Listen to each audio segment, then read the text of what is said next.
글로벌 뉴스를 전해드리는 외신 인사이드입니다. 그동안 미국 경제만 달린다. 트위터로 사실 미국 경제를 불사르고 있다. 이런 분위기였던 것 같아요. 그래서 실제로 미국 경제 얼마나 좋은지 외신을 통해서 알아보도록 하겠습니다. 이나연 앵커 소식 전해주시죠. 트럼프 대통령의 중간 성적인 중간 선거가 코앞으로 다가왔습니다. 그동안 트럼프 대통령은 잘해왔을까요? CNBC가 트럼프 대통령의 경제 성적표를 내놨습니다. 구체적인 수치를 토대로 트럼프 이전과 이후를 비교해봤는데요. 정치적으로는 상당한 혼란을 겪었지만 경제 성적표는 그리 나쁘지 않았던 것 같습니다. 기사를 통해 먼저 확인해 보시죠.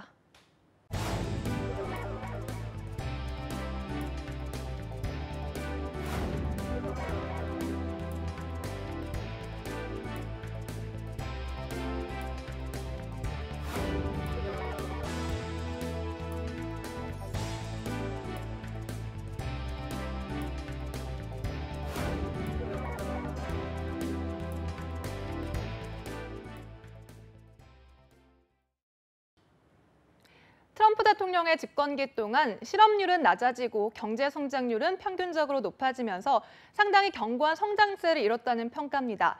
하지만 연방정부의 예산 적자는 늘어났는데요. 이렇게 장단점이 공존하는 트럼프 대통령의 집권 2년, 앞으로는 어떻게 흘러갈까요? 관련해서 전문가들과 얘기 나눠보도록 하겠습니다. 네, 잘 들었습니다. 감사합니다. 자, 일단 전 세계 경제 중에 잘 나가는 건 미국밖에 없는 거죠, 현재로선. 주식시장은 좀 며칠 이렇게 하락을 하긴 했습니다만 성장률이나 이런 거로 놓고 보면 저렇게 큰 세계 제1의 경제권인 경제인데 세계 GDP의 한 25%. 근데 성장률이 3%, 4%대를 나오고 있단 말이에요. 기적적인 성장률이 나오고 있는 나라인데. 근데 주식시장은 좋다가 조금 요즘 안 좋아졌죠? 그래도 좋아지긴 무지하게 좋아진 거 아니에요? 경제 성장률 자체가 이제 좋아졌으니까 네. 높아진 건 맞는데 이제 이게 과연 지속 가능한 거냐? 보통 이제 재정 정책이라는 것이 잠재 성장률을 높인다는 말을 잘 안 하죠. 이제 근본적인 이제 체질이 바뀌어야 되는데 미국의 근본 체질이 바뀐 건 아니고 미국의 기업들의 어떤 EPS 증가세를 보더라도 세금 효과를 빼면은 거의 그렇게 높지 않단 말이에요. 네. 그러면 이제 그동안 주가 오른 거가 이거 맞아? 이런 이제 고민을 서서히 할 때가 됐기도 했고 그런 면에서 이제 미국의 성장이 3분기에 3.4% 컨센서스가 나와 있긴 한데 만약에 그렇게 나오면 와 2분기에 4.2% 성장했는데 3분기에 3.4%면 너무 낮네 이렇게 생각을 할 가능성이 저는 사실 있다고 보거든요. 네. 왜냐하면 높은 성장세가 이제 계속 지속되지 않는 이상은 그 기대치를 사람들은 계속 높이기 때문에 만족을 시켜줄 정도의 더 높은 성장이 나와야 되는데 저는 그렇게 쉽지 않다고 보고 일단 기본적으로 사람들이 마음이 많이 상처를 받고 있는 것 같아요. 미국 사람들이. 왜요? 뉴스를 보면은 이상 가족도 생기잖아요. 이민제도 때문에. 그래서 이제 애들 떼어넣어서 이제 울기도 하고 트럼프의 어떤 정책 때문에 사람들이 많이들 이제 슬퍼하고 있단 말이에요. 네. 공화당의 다소 이 보수적인 정책들이 이제 어떤 그 인권이나 이런 평화 이런 것과는 좀 거리가 있기 때문에 이 사람들은 그런 쪽에 오히려 더 행복감이 좌우가 되거든요. 내가 소득이 늘거나 세금이 깎아주는 것도 있겠지만 그건 사실 이제 고소득층과 기업에 관련된 문제고 거의 대부분의 사람들은 사실 소득 임금은 그렇게 안 늘었잖아요. 물론 실업률은 좀 줄긴 했지만 네. 그런 면에서 정말 내가 행복하다라고 느낄지에 대해서는 좀 의문인 것 같고 약간 외신의 느낌을 보면은 언론들부터 시작해가지고 그 사람들이 어떤 민의를 대변하는지에 대해서는 저도 봐야 되겠지만 그렇게 행복한 것 같지는 않습니다. 근데 이번에 그 중간 선거까지 지금 밀어붙인 미국 경기잖아요. 근데 중간 선거 끝나고 나면 그게 실제로 영향이 이렇게 많았나요? 확 꺾이나? 일단은 중간 선거는 공화당이 이길 것 같은데 오히려. 저희는 소수의 가능성이지만 이번 중간 선거는 샤이 트럼프, 그러니까 지난 대선에 기적을 일으켰던 샤이 트럼프의 속성 자체가 미국 경기 펀더멘탈을 반영한다라고 본다면 미국 경기가 이렇게 좋을 때 여당 지지율이 높다라는 측면에서 가능성이 있다고 보고요. 물론 그렇지만 지금의 컨센서스 자체가 중간 선거 이후에 양원은 갈린다라는 게 컨센서스이긴 합니다. 하지만 샤이 트럼프 그것을 조금 가늠할 수 있는 우리가 방송할 때쯤에 이미 나왔을 미국의 3Q GDP 꽤 중요하다라고 보고요. 시장의 컨센서스보다는 저는 조금 높게 보고 있습니다. 물론 뭐 나와봐서 얘기가 좀 달라질 수도 있겠지만 예. 그런데 말씀하신 것처럼 시장은 이후에 4, 4분기 둔화에 대해서 좀 더 집중할 것 같아요. 왜냐하면 최근에 미국 경기 조정, 주가 조정이 워낙 크기 때문에 그게 실제로 실물 경기에 어느 정도까지 내려갈지 저희의 연간 2018년도 미국 경제가 2.9에서 3% 성장한다는 가정 아래 4, 4분기는 전기비 연율 기준이기 때문에 한 1% 중반까지도 내려올 것으로 저희는 보고 있습니다. 네. 2, 3분기 좋았다가. 근데 그거에 대한 우려가 과연 어느 정도까지 봐야 되느냐라고 하면 슬로우 다운 정도로 보는 거지 리세션은 아니다. 왜냐하면 전년비 기준, YY 기준으로 보면 여전히 3% 정도의 흐름이다라고 저희는 보고 있습니다. 고용 시장은 지금 실업률이 4점 몇이죠? 3.7로 나요. 3대까지가 내려왔네요. 네. 3.7입니다. 제가 요즘 좀 안 봐가지고 죄송합니다. 아니 근데 고용률 자체는 그 서브프라임 사태 이전까지는 아직 회복은 안 한 거고요. 완전히 회복을 했죠 지금. 고용률이요? 예. 근데 월급도 많이 안 오르고. 뭐 전반적으로 임금 상승률이 예상 내지는 기대치에 비해서 높지 않긴 합니다만 네. 서서히 이제 임금 상승 압력이 높아질 단계에 맞는 부분들에 대해서 인플레이션율 상승에 대한 우려들을 일부 좀 하고 있는 상태죠. 예. 그러니까 그 인플레이션 CPI가 2%를 넘어설 거다라고 지금 보는 거죠? 2.1% 정도 보는 것 같습니다. 금년도 그 CPI 금년도. 상승률은 예, 그렇습니다. 그럼 고용 시장은 무지하게 좋네요. 그러니까 근데 전에는 그러니까 만약 완전 고용 실업률을 5% 정도다라고까지 봤었는데 네. 지금 3.7%까지 왔으면 지금 완전 고용 실업률 자체가 바뀌었다라고 지금 봐야 되는 건가요? 아니면 과열 상황으로 봐야 되는 건가요? 아직까지 연준에서 보는 장기적인 실업률의 평균치를 한 4.5% 정도 그 정도로 보고 있으니까요. 네. 사실 고용률만 지표만 보면은 사실 굉장히 경기 과열 상태에 와 있는 거죠. 완전 플러스 갭인 상태네요. 예, 그러니까 그렇습니다. 그럼 좋긴 좋아졌네요. 전반적으로 그렇게 경기가 좋은 상태이기 때문에 네. 사실 이제 우리가 접하는 주류 언론 내지는 그 바깥으로 이렇게 이야기하기 좋은 폼 나는 그런 이야기들은 사실 트럼프에 대해서 우호적이질 않은데 그 소위 이야기하는 미국의 백인 주류 사회들은 내심 상당히 거꾸로 또 박수를 치고 있는 부분이 아닌가. 좀 전에 이제 샤이 트럼프 네. 지지층이라는 말씀을 하셨는데 제가 최근에 만나본 고객분 중에 한 분이 자기 아들이 둘이 이제 미국에 유학을 하고 있는데 자기 아들인데 들은 이야기로 깜짝 놀랐었다. 무슨 이야기냐면 아들이 친구 집에 놀러 갔는데 이 친구가 굉장히 지극히 평범한 친구래요. 네. 집에 놀러 갔더니 벽에다가 트럼프의 대형 브로마이드 사진을 딱 걸어놨더래요. 겉으로 표현하건대는 전혀 그런 성향을 정치인 성향을 안 보이던 보이는데. 친구였는데 샤이 트럼프 맞네요. 자, 근데 그럼 트럼프 취임하고 집권하고 훨씬 더 잘한 건가요? 그럼? 집권 전하고 비교해서? 아니면 뭐 다른 사람들이 다 얘기한 것처럼 옐런이 열심히 해놓은 게 이제 결과가 나오는 건가요? 사실은 2017년에는 약달러가 상당히 미국 성장에 기여를 했다고 보고요. 네. 올해는 이제 트럼프가 내놓은 회심의 감세 카드, 정책 예, 같은 감세 정책. 내년에는 인프라 투자를 밀어붙이겠다. 음. 이렇게 이제 포석을 짜고 있는 상황인 거죠. 그러니까 어쨌든 그런 작년에는 어쨌든 환율에 대한 포문을 열었으니까 그것도 네. 트럼프가 좀 조장한 부분은 있어서 뭐 트위터로 맨날 네, 그래서 잘한 거는 내가 한 거고 못한 거는 다 남 탓을 하고 네. 그러고는 있는데 그냥 그 기본의 흐르는 맥락은 다 같은 것 같습니다. 이게 그러니까 이게 진짜 미국이 체질을 강화시키고 잠재 성장률을 높이는 정책이었느냐 네. 여기에 대해서는 긍정적인 답을 한 사람이 많지는 않은 것 같습니다.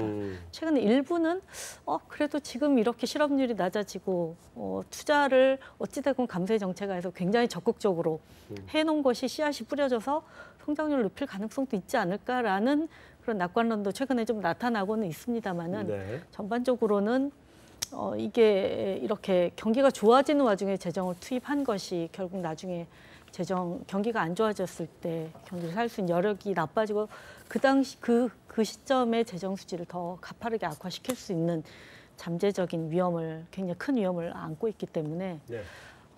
뭐 그거에 대해서는 회의적인 시각이 좀 우세하지 않나 생각이 듭니다. 김도원 연구원.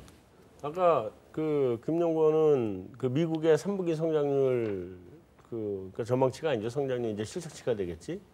이 시장의 그 컨센서스보다 좀 높게 본다라고 네. 했는데 혹시 트럼프랑 같이? 트럼프는 트위터에 한때 5%까지 본 적이 그러니까. 있고요.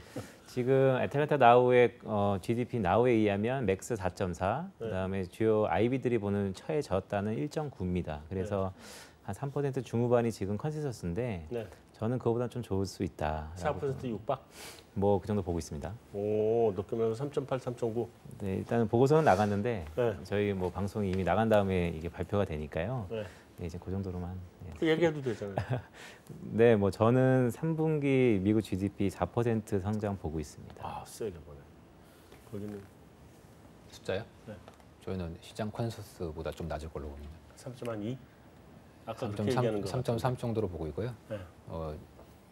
중요한 건 숫자라기보다는 과연 감세로 가져간 저 성장이 과연 언제까지 갈 수 있냐 이거에 대한 이제 시장의 인식이 굉장히 중요한 거고, 특히 제가 아까 환율 모델에서 말씀을 잠깐 드렸지만 미국의 재정 적자의 비율은 환율과 달러 가치에 굉장히 중요한 영향을 미치고 있어요. 그렇죠.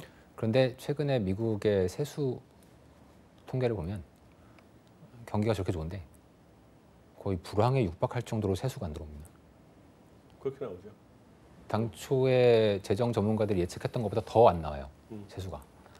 거기다가 관세까지 더 들어오는데 세수가 안 들어와요.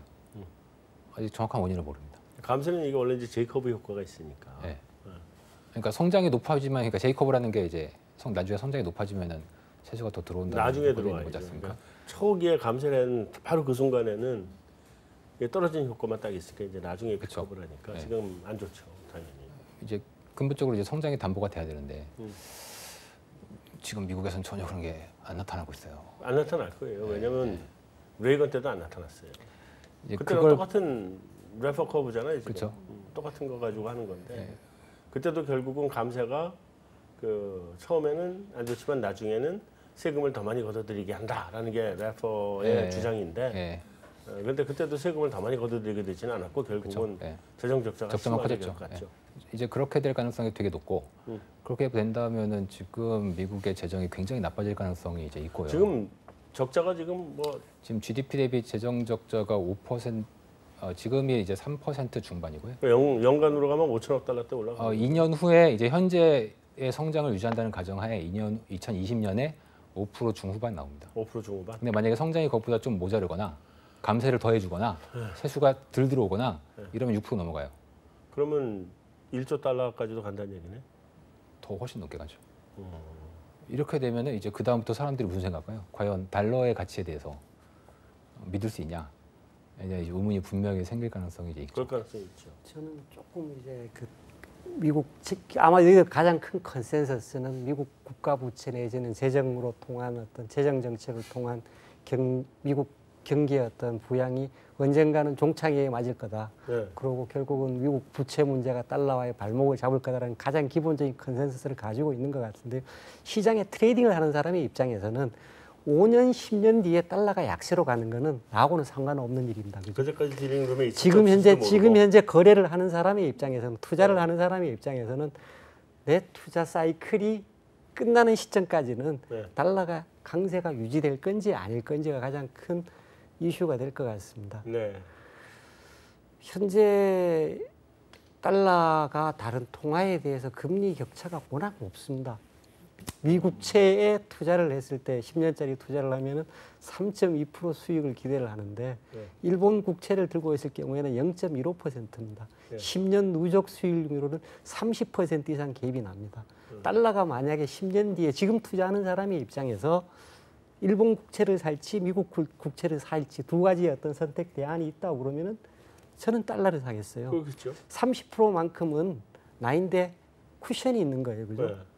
그런 차원에서는 계속 당분간은 장기적으로 달러와 약세 전망이 굉장히 유효한 전망이고 합리적인 전망임에도 불구하고 적어도 당분간은 앞으로 일정 기간 동안은 달러와 강세에 대한 요인들이 충분히 존재를 하는 상황입니다. 이와 같은 달러와 강세를 견인할 수 있는 부분들은 과연 현재와 같이 통제된 물가 수준 하에서 미국의 높은 금리 수준이 또는 높은 성장률 수준이 유지될 수 있느냐가 가장 관건이 될 것 같고요. 네. 그 부분들은 아마도 트럼프 정책의 어떤 리더십, 지속성들이 유지될 수 있느냐가 앞으로 한 1년 내지 2년 정도 기간에 달러와 향방을 좌우할 굉장히 중요한 키 팩터가 되는 것 같습니다. 아마도 제가 시장을 쳐다보면서 미국 중간선거가 이만큼 경제의 어떤 전면에 나서서 화두가 된 적은 없었는 것 같습니다. 아마도 이번 중간선거 자체가 어떤 트럼프 정책의 어떤 중간 평가 내지는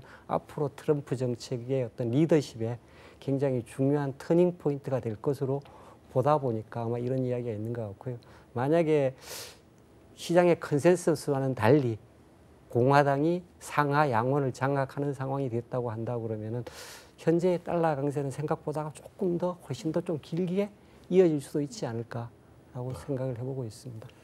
알겠습니다. 자, 마지막 질문에 우리 김두현 연구원 항상 이렇게 심각한 표정과 근엄한 표정을 짓는 김두현 연구원한테 날려야 될 것 같은데. 그래서 미국 사람들은 경기가 좋아져서 지금 행복할까? 아, 행복이요? 뭐 연령층마다 다를 것 같습니다. 네, 저랑 비슷한 연령층은 아버지도 꿈을 먹고 활동을 할 것 같고요. 네. 한때 80년대 워낙 좋은 시절을 보냈던 분들은 다시 한번 이전의 세상이 올 거에 대한 또 한 번 기대를 가는 것 같고 중간에 끼인 세대들은 좀 다를 것 같습니다. 되게 이제 다를 것 같고. 난 그래도 행복할 것 같은데. 돈 많이 벌면 행복하고. 제 친구가 민주당 지지자인데 네. 민주당 지지자들은 지금 다들 울고 있답니다. 불행하대요? 너무 불안하대요. 왜? 트럼프가 너무 잘해서? 싫어서. 싫어서? 네, 싫어서. 그래서 민주당 지지자들은요. 네. 북한과 북미 회담을 굉장히 반대합니다. 생전 처음 보는 현상이죠. 그거는 뭐 어쨌든 그냥 넘어가고 그 부분은 경제적으로 행복하냐 아니냐의 문제니까. 네. 경제적으로 행복할 것 같아요. 저도 미국에 있는 지인들 얘기를 해보면 뭐 경기가 좋으니까 돈도 잘 벌리고 아주 좋다 그런다고 그러더라고요. 아주 고급 일자리는 아니지만 눈높이만 낮추면 항상 일할 네. 수 있는 일자리들이 항상 제공이 된다고 얘기를 하고 있습니다. 그러니까요. 그래서 그러면서는 저 트럼프는 개인적으로는 사실은 저도 그 비추지만 미국 경제는 어쨌든 현재까지는 잘 가고 있는데 이거 중간 선거 이후에 미국 경제가 어디로 갈지 한번 지켜보도록 하죠. 네. 자, 여신 인사이드 여기서 마치도록 하겠습니다. 저희는 다음 주에 다시 찾아뵙겠습니다.